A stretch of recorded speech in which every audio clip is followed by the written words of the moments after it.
Hello, and welcome to Bridging the Gap, Extending Autolisp with .NET. Have you ever wanted to add enhanced or advanced functionality to your existing Autolisp programs that is normally only accessible to .NET or Object-ARX programs? Or maybe you want to implement a dialog box for your Autolisp programs and found DCL cumbersome and lacking in functionality. In this session, I will be discussing how you can extend the functionality of Autolisp by defining new commands and Autolisp functions in Manage.NET and implementing modern dialog boxes. In addition to what I know, you should know how to use AutoCAD 2022 or AutoCAD 2016 and later, and use the Autolisp programming language. Let's get started on what I hope will be an interesting session that opens up new possibilities for extending the functionality of your existing Autolisp programs. Before we get started though, let me introduce myself. My name is Lee Ambrosius, and I'm a Principal Learning Experience Designer at Autodesk. I am the lead writer for the customization, developer, and CAD administration documentation for AutoCAD on Windows and Mac OS. The developer documentation includes Autolisp, Object-ARX, ActiveX, Manage.NET, and JavaScript. In addition to working on the developer documentation, I am also involved in the AutoCAD Have You Tried article series and my Insights for AutoCAD. I have about 25 years of experience customizing and developing applications for both AutoCAD and Windows. Over those years, I've learned about 8 programming languages, with the most recent being Python. I've also written several AutoCAD books, with my most recent being the AutoCAD Customization Platform series published by Wiley & Sons. At the end of the day, I document the past and present of AutoCAD for the future. That's me on the right several years ago after running 48.6 miles at Walt Disney World over 4 days. That's a 5K, 10K, half marathon, and full marathon. And yes, I paid Disney to run around their parks and for them to call me dopey. Things you should know before proceeding. To get the most from this session, make sure you have AutoCAD 2022 installed or AutoCAD 2016 and later. The samples are really built around AutoCAD 2022 though. Along with AutoCAD being installed, it is best to have experience with the Autolisp programming language to get the most out of this session. Other things you will want for this session is the handout and the additional materials. The handout takes a closer look at the topics covered in this session, while the additional materials contain a sample project that demonstrates the concepts in the presentation. After watching this session, I recommend downloading the materials from the sessions page. The handout and material files can be found under the Downloads. Introduction. By the end of the session, you should know how to build and load a .NET assembly file into AutoCAD, create a command or Autolisp function, request user input, and create and display a user form. In addition to AutoCAD, you will need to install either Visual Studio 2019 or Visual Studio 2019 Community Edition to develop a .NET project. You will also want to install the Object-ARX SDK and the AutoCAD 2022 .NET Wizard. Additionally, you'll want to refer to the AutoCAD Manage.NET Developer's Guide that is part of the AutoCAD Product Help. When developing programs with .NET for AutoCAD, you need to make sure you have the correct version of the Object-ARX SDK installed and that you reference the correct .NET framework based on your target AutoCAD release. You may need to build the same program for different releases, such as once for AutoCAD 2022 and another for AutoCAD 2019. .NET for AutoCAD is not compatible with Mac OS. However, you could utilize Objective-C with the Object-ARX SDK to achieve similar results. Create a VB.NET project. Before you can create a VB.NET project, you need to install Visual Studio 2019 or Community Edition and the Object-ARX SDK, while optionally, I highly recommend installing the AutoCAD 2022 .NET Wizard. Once everything has been installed, you can create a new project based on one of these templates: VB Class Library, .NET Framework, or AutoCAD 2022 VB Plugin. The AutoCAD 2022 VB Plugin is only available if you have installed the AutoCAD 2022 .NET Wizard. While you don't need the AutoCAD 2022 .NET Wizard, it does simplify the process of creating a VB.NET project by walking you through several steps.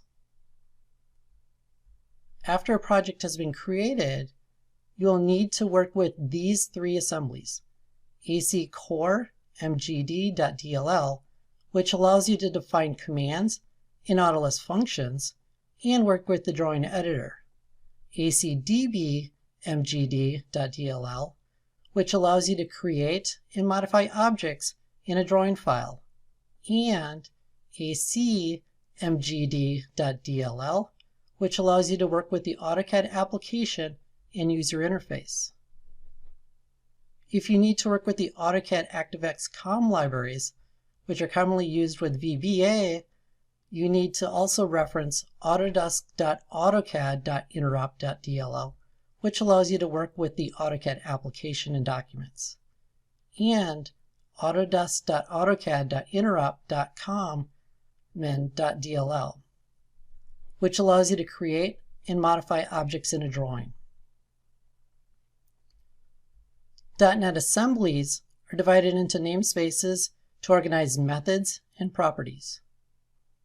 Common namespaces are runtime, used for defining custom commands in Autolus functions; application services, used for working with the application in opening and creating drawings; database services, used for working with objects in a drawing; geometry, contains helper data methods for working with coordinates and other geometry-related tasks; and editor input, which allows you to display messages and request user input at the command prompt.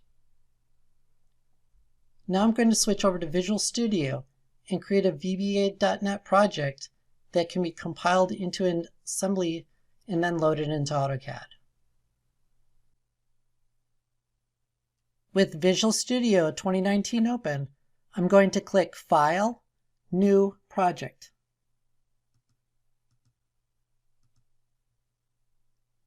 In the Create a New Project dialog box, I'm going to search for the AutoCAD plugin.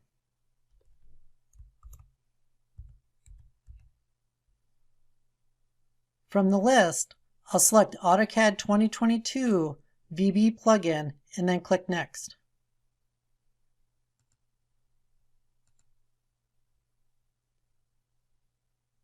In the Configure Your New Project dialog box, I'll enter a project name of My Lisp Functions and choose a folder to store the project.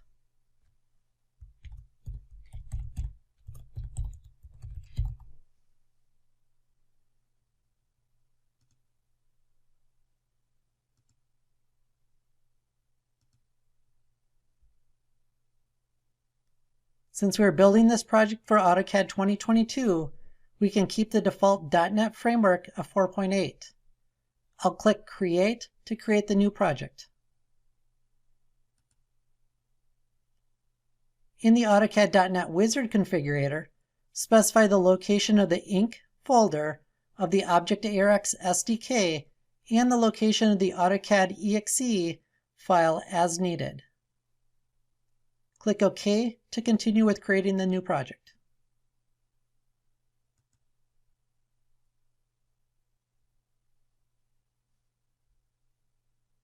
The new project is created and opened in Visual Studio. The Solution Explorer allows you to see which libraries have been referenced and the code files that have been created by default. The mycommands.vb file is the main file you will be adding code for this project.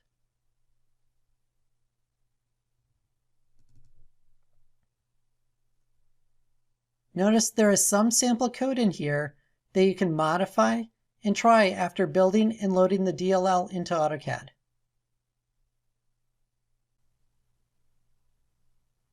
Define a command. A command is defined from a public subroutine and declared with the use of the command method attribute. As part of a command method attribute, you must provide a group name, global command name, local command name, and command flags. Here's an example of a command in a group named mygroup with a global name of Hello AU and a local name of Bonjour AU. This command, when defined and started in AutoCAD, displays the message, Welcome to AU 2021.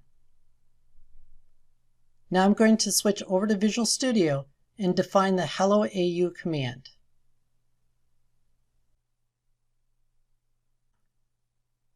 With Visual Studio open, in the mycommands.vb file, I'm going to add the new command definition below the sample commands and list functions that are part of the VB.NET project that was created earlier.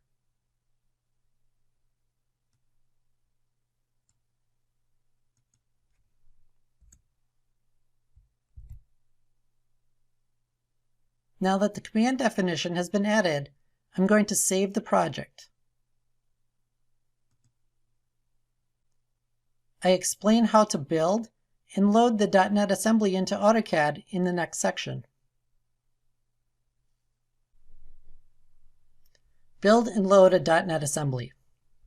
A .NET project must be built into a DLL for debugging or release.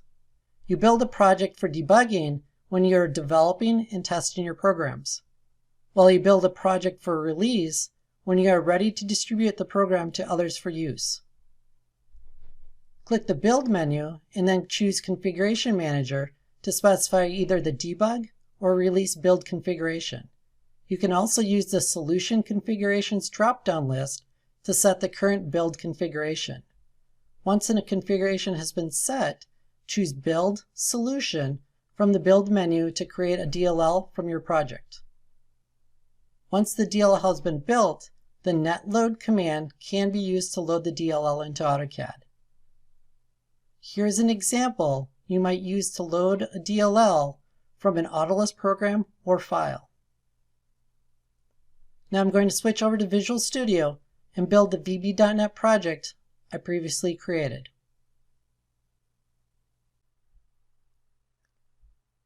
With Visual Studio open, I'm going to choose Release from the Solution Configurations drop-down list.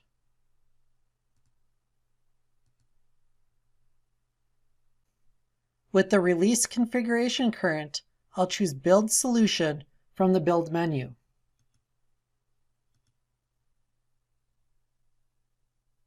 If any errors are displayed in the error list, fix them before building the project again.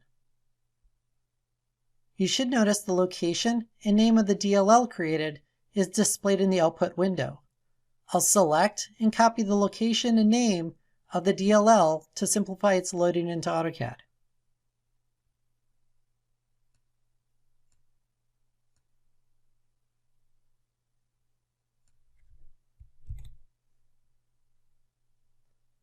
Now with the DLL built, I'm going to switch over to AutoCAD and load it with the netload command. In AutoCAD, at the command prompt, I'm going to start the netload command and specify the location of the DLL.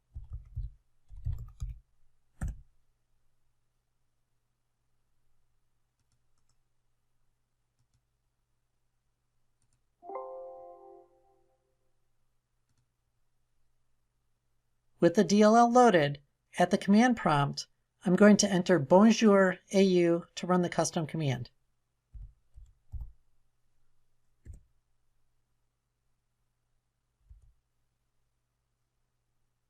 Notice the message Welcome to AU 2021 is displayed in the command window.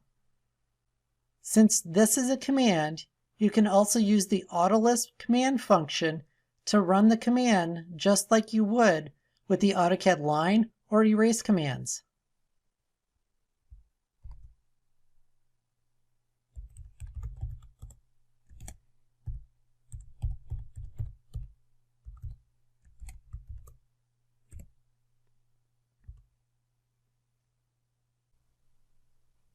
Create and expose a function. Autolist functions are defined similar to custom commands.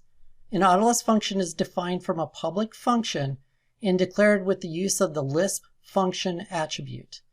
The function should accept a single result buffer data type and must always return a value of one of the two data types of a result buffer or typed value. Here's an example of a function named string_return. This function, when used, returns the string myValue. Before you use a value passed into a function, you should determine if it is a standard data type, a single typed value, or an array of typed values. Here's an example of an if conditional and a for each loop statement used to check the values in an array of typed values passed into a function. A result buffer in .NET is similar to a list in Autolisp. It can contain any of the common Autolisp data types and is used to represent lists and dotted pairs. Each item of a result buffer is a typed value data type. The type code property can be used to get the data type of the value assigned to a typed value. And the type value property can be used to get the actual assigned value of a typed value. Here's an example of assigning a dotted pair to a result buffer. Now I'm going to switch over to Visual Studio and define the string_return function. With Visual Studio open, in the mycommands.vb file, I'm going to add the new function definition below the hello AU command I added earlier.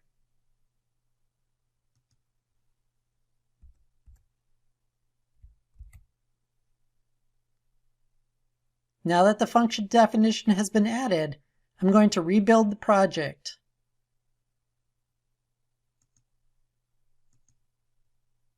If the DLL was previously loaded into a running instance of AutoCAD, close all instances of AutoCAD before rebuilding the DLL. Now that the DLL has been rebuilt, I'm going to start AutoCAD and load the DLL.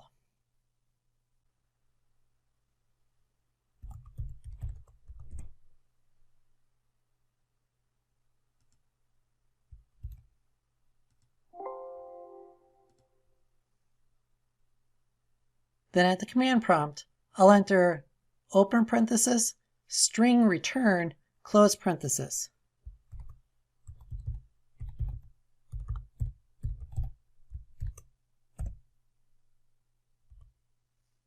Notice the string myValue is returned to the command window. This is the expected result. I could have assigned the return value to a user-defined variable with the setQ function. Access Autolisp user-defined variables. Autolisp variables defined with the setQ can be accessed with the getLispSymbol function, which gets the value of an Autolisp user-defined variable, and the setLispSymbol function, which allows you to assign a value to an Autolisp user-defined variable.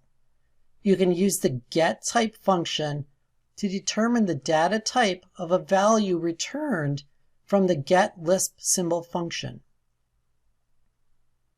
Here is an example of using the getLispSymbol function to get the value assigned to the Autolisp user-defined variable named foo. The data type of the value is then obtained using the getType function. Now I'm going to switch over to Visual Studio and load a sample project that contains functions to get and set the value of the foo user-defined variable. With Visual Studio open, I'm going to open one of the completed projects from the exercises in the handout for this session. Instead of building and loading a release version of the DLL into AutoCAD this time, I'm going to switch to the debug configuration and start AutoCAD from Visual Studio. To do this, I'm going to choose Debug from the Solution Configuration drop-down list and then display the properties of the project.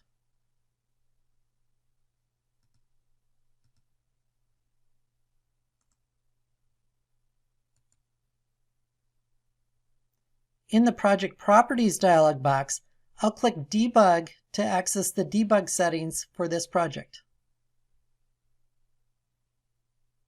Here, you can specify the AutoCAD executable you want to start when debugging in Visual Studio. Once the AutoCAD executable has been specified, debugging can be started by clicking Start or choosing Debug, Start Debugging. I'll start debugging from Visual Studio now.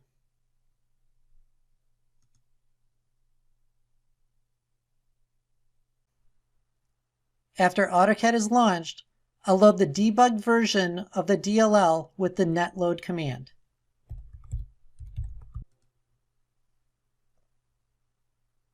Now I can switch back to Visual Studio and add breakpoints to debug the custom functions. I'm going to add a breakpoint to the setFoo and fetchFoo functions.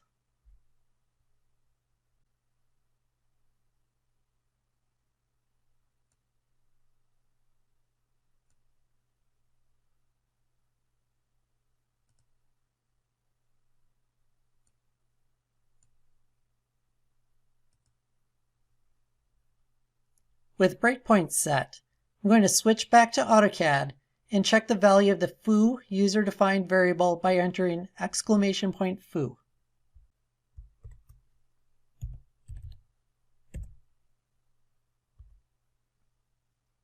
Notice nil is returned, which is expected. Now I'll enter open parenthesis, setFoo, close parenthesis to use the setFoo function.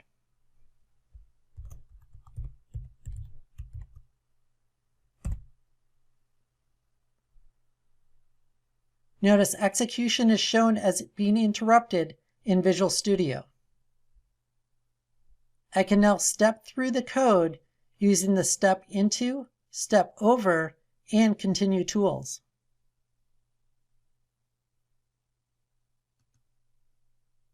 While execution is interrupted, I can view the current values of the variables or return values of functions by hovering over statements in the code editor window or using the watch window.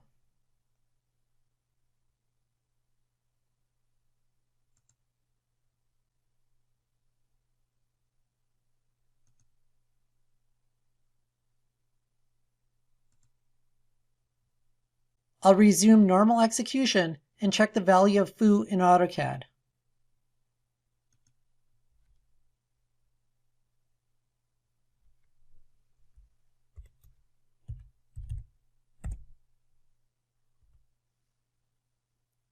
Notice foo is now set to the text string default value.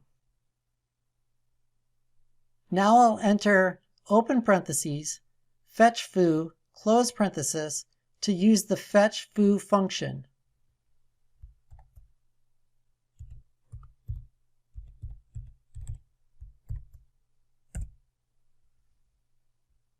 Notice execution is shown as being interrupted in Visual Studio once again.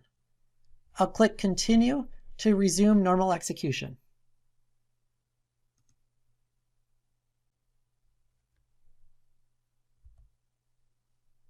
Notice in AutoCAD at the command prompt, the value of string is returned because the data type of the foo variable is a string. Request user input. User input is handled with the get method similar to those in Autolisp. Each get method requires the use of a prompt options object, which controls the method's behavior, and a prompt result object, which contains the returned value or status of the get method. Get methods are members of the editor object. Here's an example of using the getPoint method to request a point or allow the user to specify two different keywords, layer and undo. The prompt and keywords are set up as part of the prompt point options object. The prompt point options object is then passed to the getPoint method. The action or value the user provides to the getPoint method is returned to the prompt point result object. The biggest advantage of utilizing the get methods from the .NET API when compared to those of the Autolus programming language is that pressing escape doesn't terminate your program. The prompt result object allows you to check the status of the get method. Here's an example that shows the use of the status property of the prompt result object to determine what type of input the user provided, or that they canceled the request for input by pressing escape. Now I'm going to switch over to Visual Studio and load a sample project that contains a function that demonstrates the requesting of a point or keyword at the command prompt. With Visual Studio open, I'm going to open one of the completed projects from the exercises in the handout for this session. After opening the project, I'm going to start debugging and load the debug version of the DLL into AutoCAD. Upon loading the DLL, I'll switch back to Visual Studio and add a breakpoint to the point or keyword function.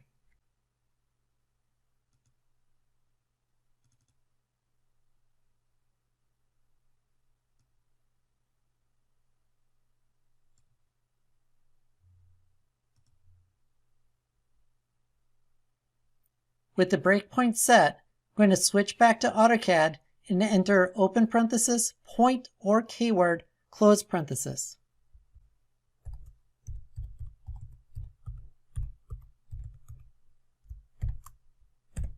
When prompted, I'm going to specify a point. Notice execution is shown as being interrupted in Visual Studio after I specified a point. If I step into the code, you can see the current status is OK when I hover over the status property.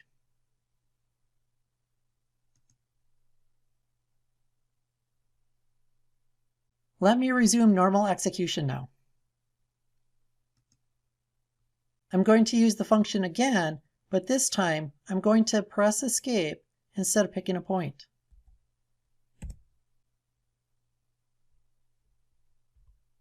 Now this time, when I step through the code, the current status is canceled.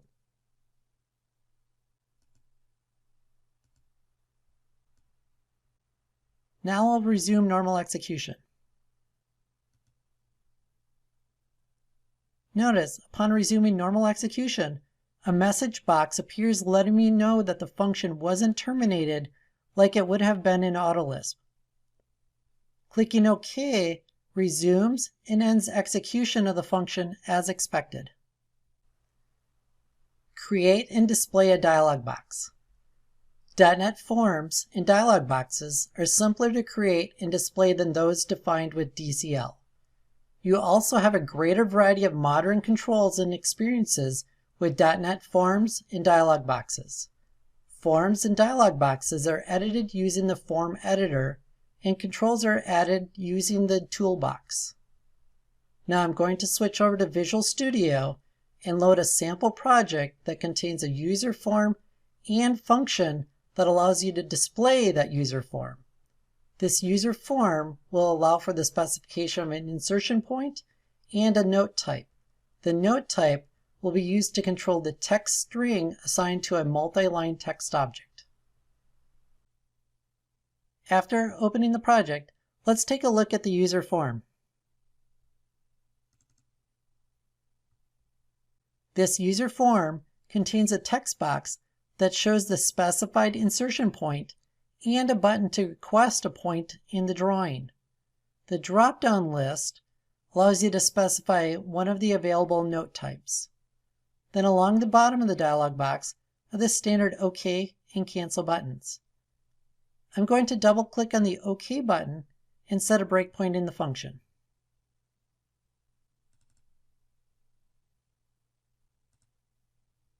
Notice, as part of this function, a result buffer is being created and assigned to a global variable.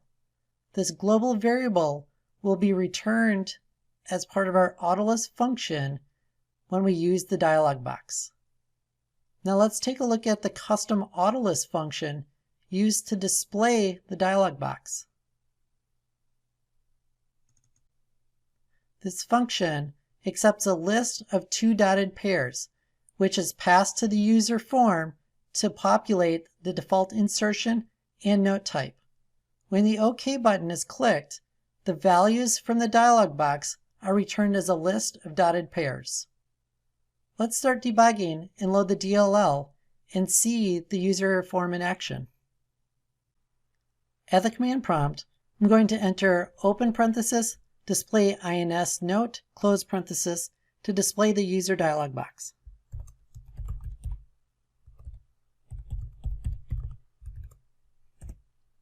Next, I'll specify an insertion point and note type and then click OK.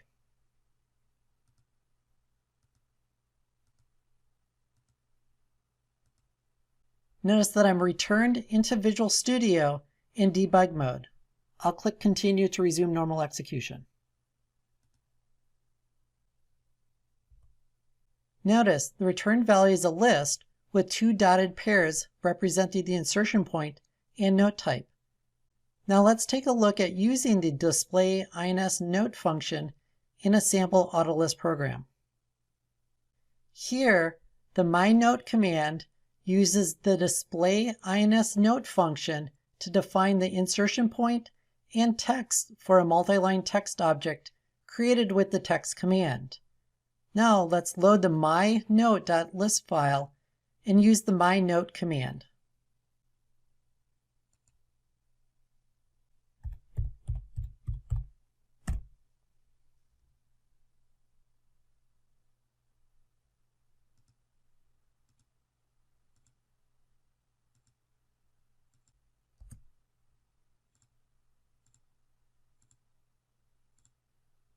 Notice a new multi-line text object is created based on the input provided from the dialog box.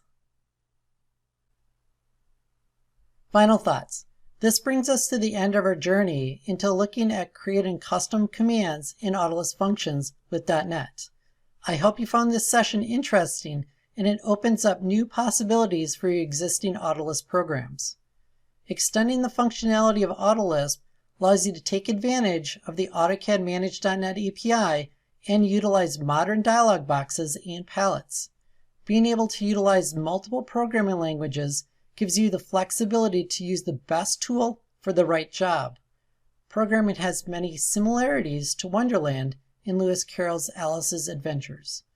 Both programming and Wonderland are virtually endless and full of many mysterious wonders. If you have any questions, post a comment on the sessions page or feel free to email me and I will get back to you as soon as I can. Thank you for watching this session.